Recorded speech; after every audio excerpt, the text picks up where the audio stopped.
craquement de la biscotte dans un appartement vide, c'est un côté rassurant.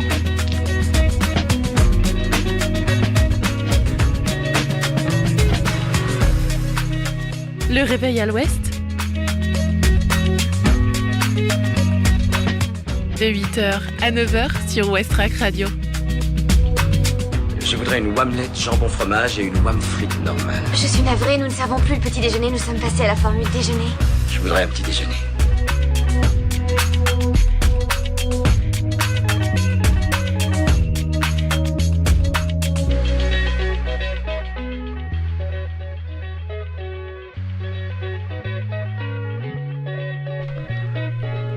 Bonjour à tous, c'est Margot avec vous sur Westrack Radio. La semaine reprend. J'espère que vous avez passé un bon week-end et que vous êtes bien reposés pour attaquer cette nouvelle semaine qui nous attend.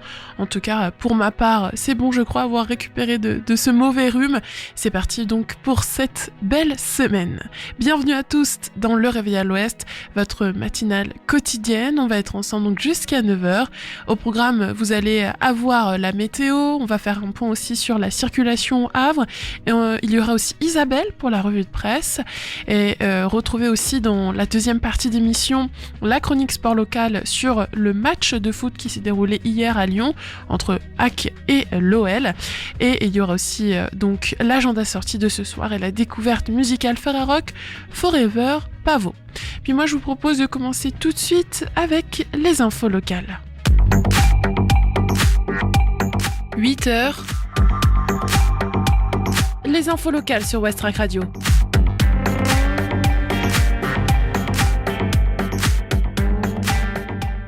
Au Havre, la bouquinerie et café littéraire Les Yeux d'Elsa va définitivement fermer. C'est une institution qui va disparaître de l'horizon culturel havrais. La bouquinerie et café littéraire Les Yeux d'Elsa, cours de la République, cédera bientôt la place à un autre commerce.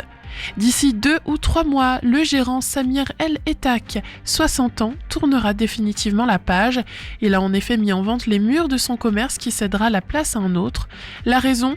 Eh bien, c'est la conjoncture. Avec les charges, cela devient très dur et un public d'habitués, ce n'est pas suffisant, livre le sexagénaire qui prend sa retraite de bouquiniste mais n'exclut pas d'exercer à l'avenir une autre activité.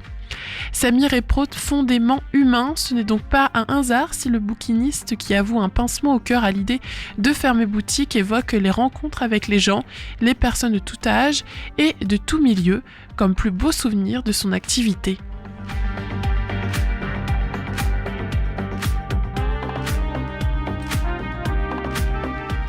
Les mots en couleur, quand un militaire havrais transforme ses blessures de guerre en art.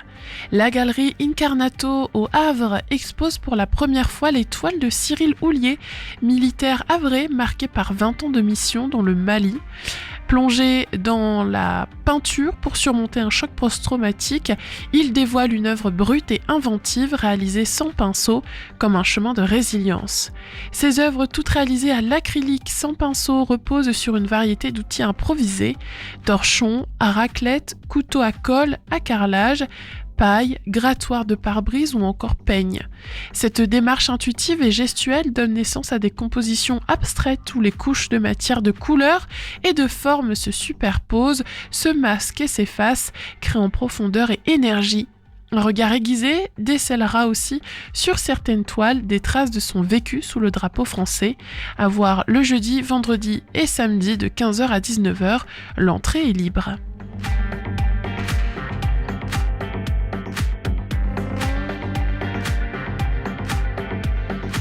Le Havre, Bella Café, le nouveau lieu hybride où tout s'achète, même la déco.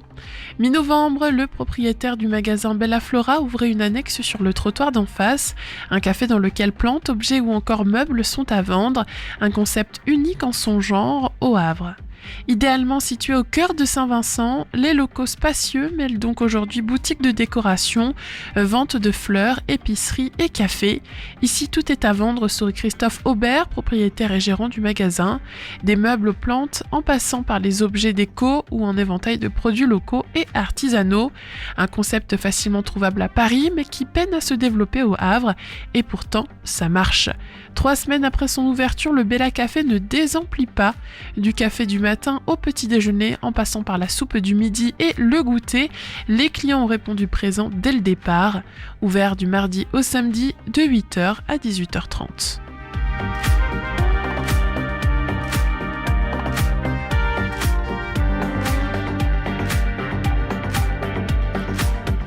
Près du Havre, pourquoi cette charmante petite gare a été sauvée et même modernisée ? Au terme de 3 mois de travaux, la halte ferroviaire de Saint-Laurent-de-Brève-dans-Guenneville s'est transformée en pôle d'échange avec pour objectif de réduire la dépendance à la voiture individuelle. Pour ceux qui ne connaissent pas l'endroit, imaginez une charmante petite gare, aujourd'hui transformée en habitation au pied de laquelle, depuis bien longtemps, des usagers des communes alentours accèdent au train. Soit pour partir en direction du Havre, soit en direction de Paris via la ligne Le Havre-Fécamp. Cette inauguration marquait la fin d'un chantier visant à améliorer le quotidien des usagers, invités à laisser leur voiture pour d'autres formes de mobilité. Et comment ? Eh bien en procédant à des travaux menés par la communauté urbaine du Havre pour créer des stationnements pour les voitures, mais aussi pour les vélos, une sécurisation des arrêts de bus ou l'élargissement du cheminement piéton, des transformations pour un coût total de 605 991 €, financés par la LHSM, la région, le département, le syndicat départemental d'énergie, mais aussi la commune.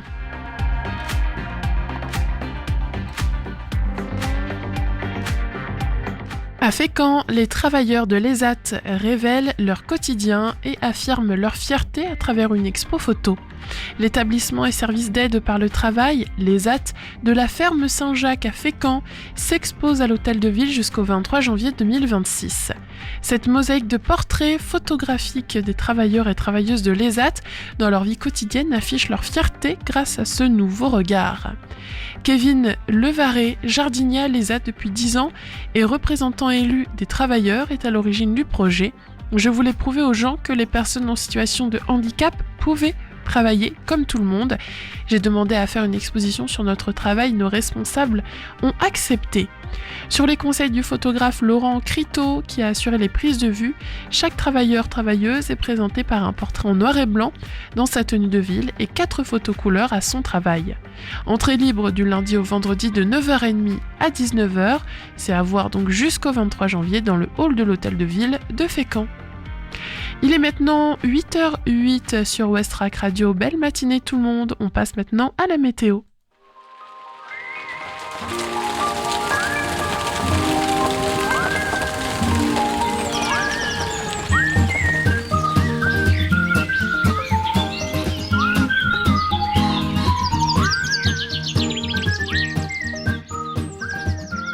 Ce matin, au Havre, le ciel devait être variable avec un mélange de nuages et d'éclaircies. La température minimale prévue sera autour de 7 degrés. Cet après-midi, le temps sera assez similaire à ce matin. Les températures maximales avoisineront 11 degrés, ce qui est assez proche des normales d'un mois de décembre au Havre. L'indice de la qualité de l'air vous est offert par Atmo Normandie et aujourd'hui, il est moyen. Concernant la mer, ce matin, la marée haute a eu lieu à 7h15.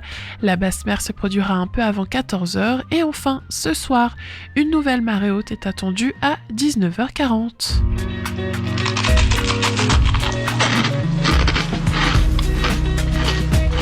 Je trouve que le craquement de la biscotte dans un appartement vide, c'est un côté rassurant. Il est 8h09 sur Westrack. En tout cas, je vous remercie tous d'être présents ce matin. Je vous remercie pour votre fidélité. On va écouter maintenant de la musique, puisque oui, on a fait les infos, on a fait la météo. C'est maintenant l'heure de la playlist. Et tout de suite, vous allez découvrir 2 nouveautés. On commence avec The Awkward avec le titre Takes Two to Tango. Et ensuite, on écoutera Seventh Floor de Ellie X. Je vous souhaite un bon début de journée. Donc je vous rappelle, il est 8h09. On se retrouve après pour faire le trafic auto.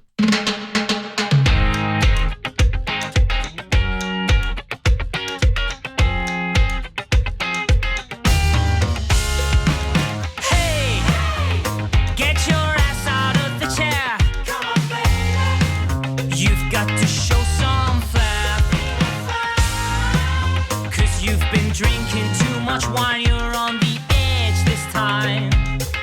Tonight's the night for a fight.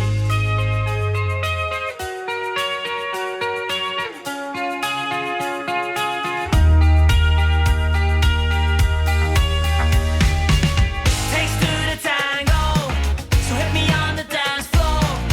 Takes two to tango, so hit me on the dance floor. Step forward with your left foot, step forward with your right foot. Take a left hook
Il est 8h15 sur Westrack, on vient d'entendre LIX de la pop qui nous vient tout droit du Canada. Sans transition, je vous propose de regarder l'état de la circulation.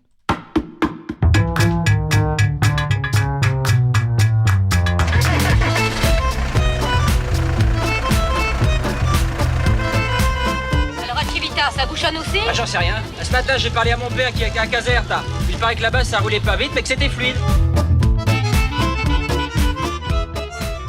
Ce matin, au Havre et dans l'agglomération, on remarque quelques embouteillages, comme d'habitude sur l'entrée de ville du Havre, sur le boulevard de Leningrad et sur le boulevard Winston Churchill, ainsi que sur la rue de Verdun et au niveau de la rue Aristide Briand et cours de la République au niveau du rond-point, juste avant donc le tunnel Génère. On remarque d'autres points rouges à côté de l'hôpital Flaubert, notamment sur la rue Félix Faure, au niveau de l'avenue du Bois aux Coqs en ville haute. Près de Sainte-Adresse aussi, on remarque un gros ralentissement sur la rue d'Octeville et sur la rue Irène Joliot-Curie au Havre. Quand on regarde sur l'axe départemental 6382, on remarque quelques ralentissements qui continuent ensuite sur l'axe départemental 489, celui qui va vers Montivilliers, Épouville, Manéglise, etc. À Montivilliers d'ailleurs, il y a en ce moment des embouteillages sur l'avenue de la Belle Étoile et aussi au niveau de l'avenue du Président Wilson. On regarde maintenant sur l'A131, au niveau de Gonfreville-Lorcher, ça bouchonne un peu ce matin. Sur le pont de Normandie, c'est un peu ralenti, mais nous ne sommes pas à l'arrêt, donc c'est plutôt bon signe. Sur l'A131, on continue maintenant vers Sandouville, Saint-Vigor-d'Imonville, Tancarville, et on regarde sur le pont, rien à signaler ce matin, ça reste fluide, donc c'est une bonne nouvelle aussi. Restez bien prudents et merci d'être toujours à l'écoute de Westrack Radio. «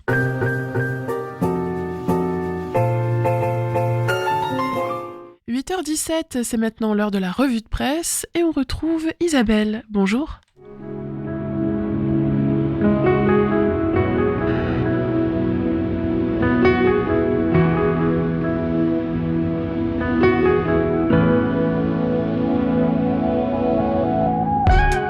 Bonjour Margot, bonjour à toutes, bonjour à tous. Un article du Monde nous incite à parler alimentation. C'est le 11 décembre, le titre est ainsi libellé « Les maladies d'origine alimentaire progressent en Europe » et le sous-titre « Un rapport indique que le nombre d'infections dans l'Union européenne et au Royaume-Uni a cru de 19,7% entre 2024 et 2023 » et des bactéries comme la salmonelle ou la listeria peuvent se trouver dans la chaîne alimentaire et continuent de provoquer chaque année des infections entraînant fièvre, vomissements, diarrhée, déshydratation et dans certains cas, de graves complications. C'est un rapport publié mardi 9 décembre par l'Autorité européenne de sécurité des aliments et le Centre européen de prévention et de contrôle des maladies qui indique que les cas recensés d'infections alimentaires sont en hausse au niveau européen. On nous rappelle à la fin de l'article les précautions à prendre, des précautions d'hygiène à respecter en cuisine. Maintenir par exemple la température de nos frigos à 5 degrés ou moins. Séparer les aliments cuits des aliments crus. Se laver les mains. Laver les couteaux et les surfaces après toute manipulation de produits crus. Cuire les aliments à cœur. Mais ce n'est pas le seul problème. Il s'agit aussi de la désinformation en matière alimentaire. Et ça, c'est un article du 10 décembre qui le précise parce que le baromètre de l'esprit critique a réalisé en 2025 une enquête grâce à Opinionway et précise que 65% des 18-34 ans déclarent ne savoir pas vraiment qui croire sur le sujet de l'alimentation. Ce sont les jeunes qui sont plus touchés par des conceptions erronées sur l'alimentation que les plus âgés. Évidemment, l'alimentation est l'un des premiers facteurs d'autonomisation quand on entre dans l'âge adulte et qu'on décohabite. C'est ce qu'analyse Pascal Aizan, professeur à l'université Le Havre-Normandie. Les jeunes sont en quête de repères et de modèles alimentaires. Et les influenceurs ont beaucoup plus de force que les scientifiques. Il faut dire qu'il y a 150 000 influenceurs en France. Ces influenceurs revendiquent rarement des diplômes en nutrition ou en diététique. C'est l'expérience qui prévaut sur les réseaux sociaux. Par exemple, on témoigne de son succès ou des difficultés avec tel ou tel régime. On témoigne aussi de difficultés ou de succès avec une pratique ou avec une recette. Ce témoignage a une valeur de preuve, plus que les études scientifiques. C'est vrai que les médecins et les scientifiques apparaissent parfois froids. N'oublions pas non plus que la désinformation et la faiblesse de la parole scientifique sur les réseaux s'expliquent. Pourquoi ? Parce que les agences de santé publique essaient de plus en plus d'être présentes sur les réseaux pour diffuser leurs messages. Mais les budgets alloués sont très en deçà de ceux dont dispose par exemple l'industrie agroalimentaire pour communiquer. Et c'est vrai que certains influenceurs ont des liens d'intérêt avec des industriels de l'alimentation ou bien des produits à vendre. Ce qui explique une partie des discours biaisés sur l'alimentation, et c'est ce que note l'ancien ministre de la Santé Yannick Neuder en parlant d'une lutte contre la désinformation en santé. Il faut préciser, et ceci c'est une enseignante-chercheuse en sciences de l'information et de la communication à Grenoble qui le cite, Léa Gruyé, il y a deux catégories d'influenceurs. Il y a les amateurs qui n'ont pas de formation spécifique, mais une passion ou une activité. Et il y a aussi les professionnels, moins nombreux, métiers de bouche, producteurs, journalistes, médecins, diététiciens, qui utilisent les réseaux comme vitrine ou comme outil de vulgarisation. Allons encore plus loin, parce qu'on s'aperçoit évidemment qu'à lire, à écouter les réseaux sociaux, on s'aperçoit que les régimes proposés, par exemple, sont déséquilibrés, trop restrictifs en matière de calories, avec une mauvaise répartition des protéines, glucides et lipides. Et c'est Pierre Deschlotte, professeur des universités et médecin au CHU de Rouen, qui le précise. Il parle également d'une surreprésentation du régime végétarien, ou encore de la promotion récurrente de compléments alimentaires inutiles ou d'astuces coupe-faim. Il note également une approche de la nourriture utilitariste, idéalisée, culpabilisante. En fait, tout tourne toujours autour de la minceur, de l'esthétisme, de la responsabilité des individus, des bons et des mauvais aliments. On s'aperçoit en conséquence de l'explosion des troubles du comportement alimentaire chez les 18-25 ans ces dernières années. Près de 70% de cas de troubles du comportement alimentaire en plus entre 2018 et 2021, sans réelle baisse depuis. En fait, il y a d'autres facteurs, bien sûr, la désorganisation sociale, la sédentarité, la précarité, l'hyperconsommation d'écran, pendant la pandémie en particulier. Ce sont les premières fautives. Mais, bien sûr, les réseaux sociaux ont leur part de responsabilité. Il faut dire que on pourrait, au contraire, rêver que les influenceurs soient des relais intéressants à l'action publique, et c'est vrai que dans leur majorité, ils font la promotion d'une alimentation saine, naturelle et souvent cuisinée. On peut citer par exemple le youtubeur Squeezie qui cuisine face caméra des recettes rapides et saines en glissant des recommandations nutritionnelles. On peut parler aussi de Boris Hamsel qui a fait sur la chaîne YouTube Pumps pour une meilleure santé depuis 2019, et il partage des injonctions et des conseils tout à fait intéressants. Voici donc où nous en sommes, et peut-être que l'on peut, face à cette désinformation, faire très attention et en parler peut-être davantage. Au revoir, bonne semaine, merci Margot.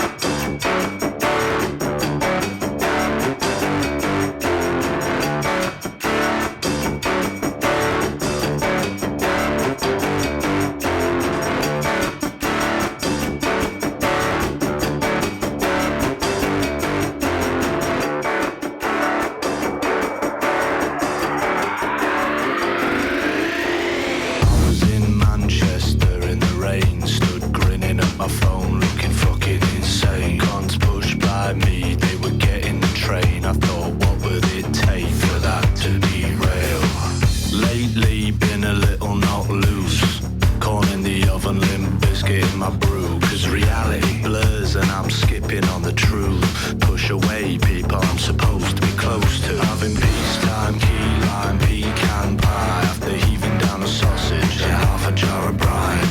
We've got the orders, we're in the living quarters with a load of hot dogs and a heap of fucking burgers. Where's my resolve? I think you got it. Think you waddled out the room with it in your back pocket. So turn it up, I've got prawns in my belly and it's Ken dogs, dad's dogs, death on the telly.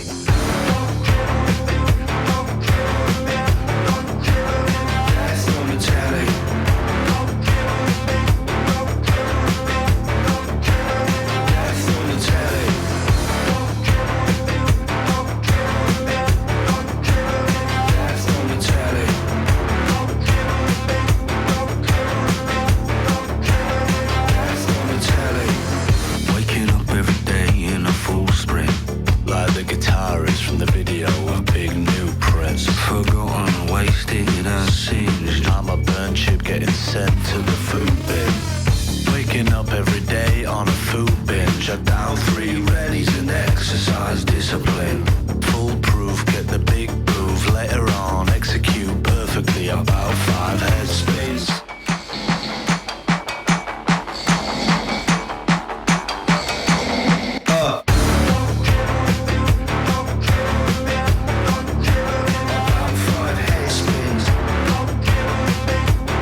I can be satisfied.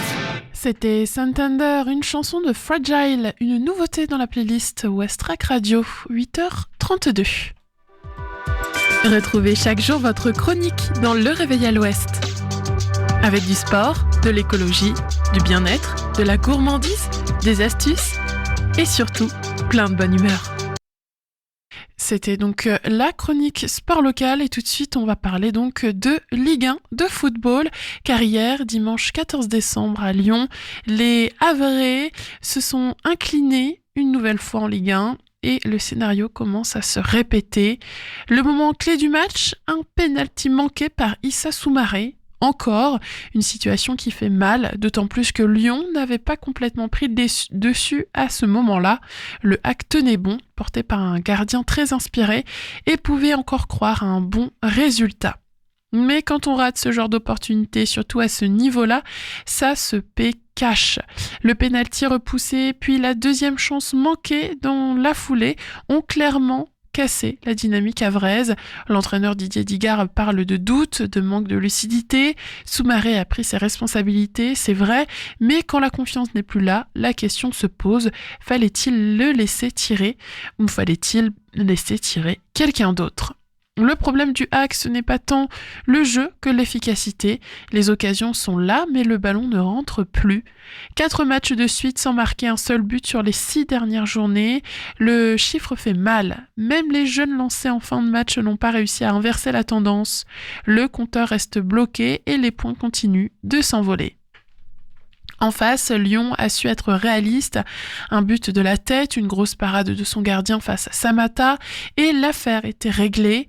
Quand ça ne veut pas sourire, rien n'y fait. Résultat, seulement 3 points pris sur les 6 derniers matchs pour le hack, qui termine l'année 2025 dans le doute.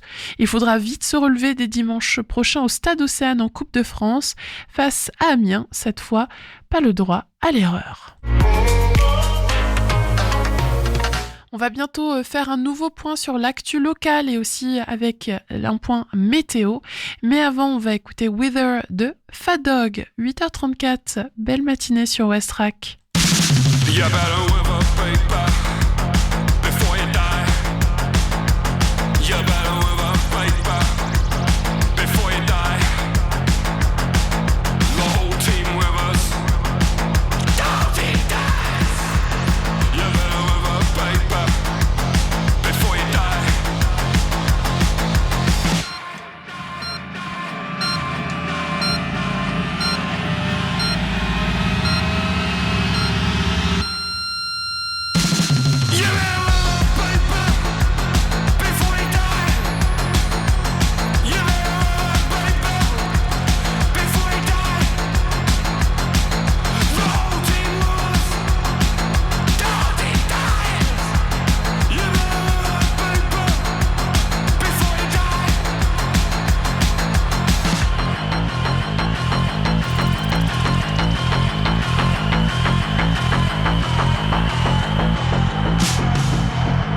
Les infos locales sur Westrack.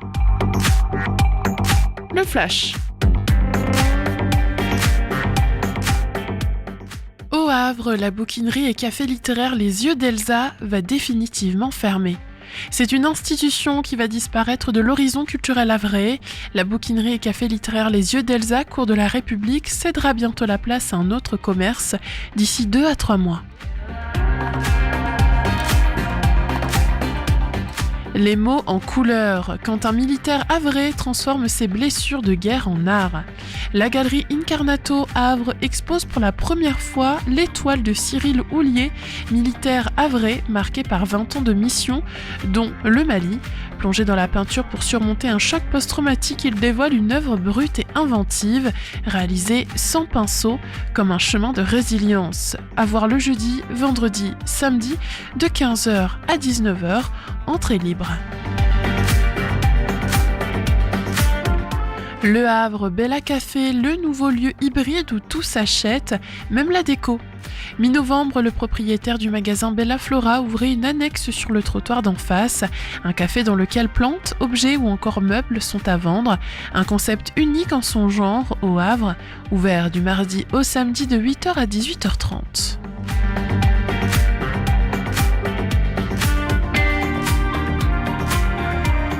Près du Havre, pourquoi cette charmante petite gare a été sauvée et même modernisée ? Au terme de 3 mois de travaux, la halte ferroviaire de Saint-Laurent de Brévedan, Guenneville, s'est transformée en pôle d'échange avec pour objectif de réduire la dépendance à la voiture individuelle.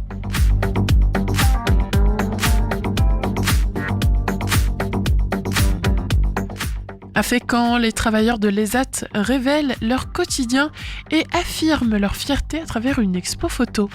L'établissement et service d'aide par le travail de la ferme Saint-Jacques à Fécamp s'expose à l'hôtel de ville de Fécamp jusqu'au 23 janvier 2026. Cette mosaïque de portraits photographiques des travailleurs et travailleuses de l'ESAT dans leur vie quotidienne affiche leur fierté grâce à ce nouveau regard. Entrée libre du lundi au vendredi de 9h30 à 19h. 8h41 pour le moment sur Westrack Radio. Merci de votre fidélité. On enchaîne avec la météo.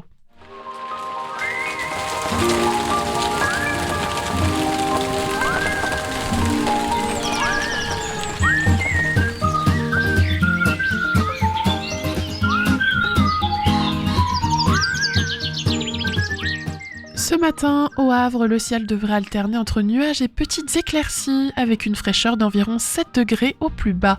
L'après-midi, aucune surprise, les conditions resteront similaires, toujours partagées entre passages nuageux et moments plus lumineux. Les températures monteront jusqu'à environ 11 degrés, des valeurs tout à fait dans la norme pour un mois de décembre. L'indice de la qualité de l'air fourni par Atmo Normandie est aujourd'hui moyen. Et côté mer, la pleine mer a eu lieu à 7h15 ce matin. La basse mer est attendue juste avant 14h, puis la prochaine marée haute se produira vers 19h40 ce soir.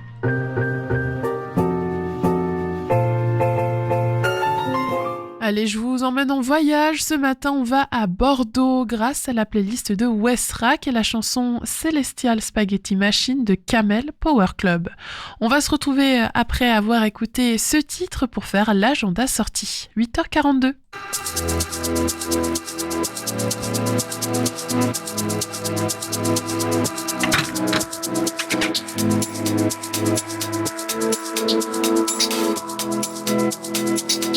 It's all so long ago. She goes round again. Feels like it's the state of things. Running away from things. Watching it grow.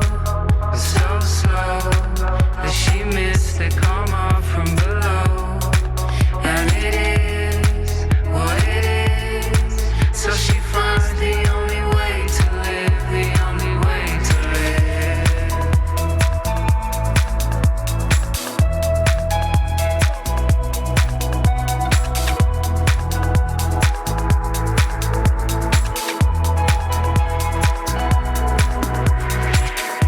She watches the ragged scraps of plastic bag flags fluttering fitfully on the chain link fence, trying in vain to escape.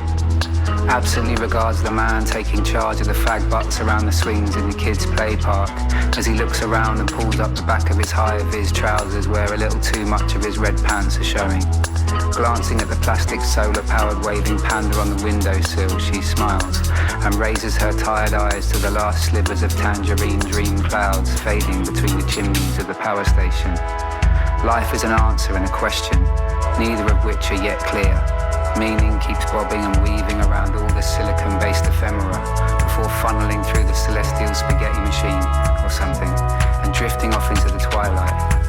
Checking the hourglass on her wrist and brushing those stray sands of time off her to-do list, she takes a moment to feel the blood circulating through every vein in her body, tracing its convoluted circles into infinity, then goes to make sure she's got clean socks for school in the morning.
Concerts, humour, ciné, culture, théâtre.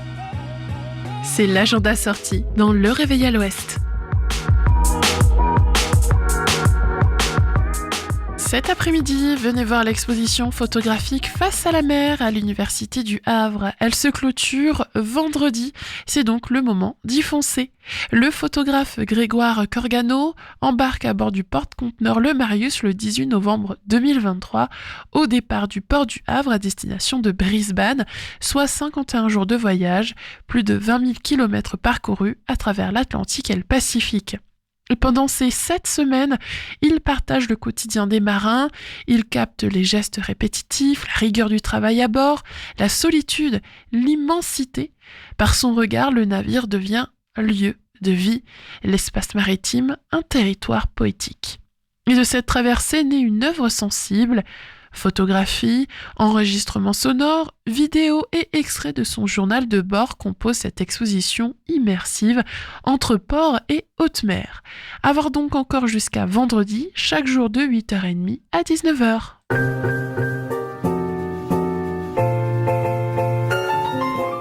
Avant de se dire au revoir, on écoute Patch 1985, un titre de Forever Pavot, la découverte musicale Ferrarock de la semaine. Moi, je vais vous parler plus en détail de ce nouveau projet qu'il nous présente, qui s'appelle Melchior Volume 1, dans l'émission de Lucie, cet après-midi de 17h à 18h. Westrack et la Fédération des radios associatives Musiques Actuelles, la Ferrarock, vous partagent la découverte musicale du jour.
contact. Just wink again and again. You're not alone, Melchior.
Patch 1985 de Forever Pavot, la découverte musicale Ferrarock de la semaine.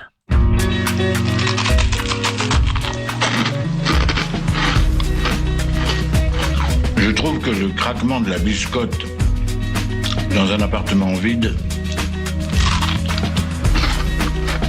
c'est un côté rassurant. 8h52 et voilà, il est l'heure pour moi de clôturer cette matinale. J'ai passé en tout cas un très bon moment avec vous. Tout à l'heure, je reviendrai à l'antenne pour 3 heures d'émission de 14h à 17h. Dans quelques minutes, Léo prendra le relais. Il vous accompagnera jusqu'à midi avec de la musique, un reportage et aussi la météo. Le journal des informations nationales et internationales, lui, arrivera à 10h. Et nous, on va se quitter en musique pour l'instant avec d'abord A Fool de Guns, suivi par Get de Finlay Shakespeare. Belle journée à tous.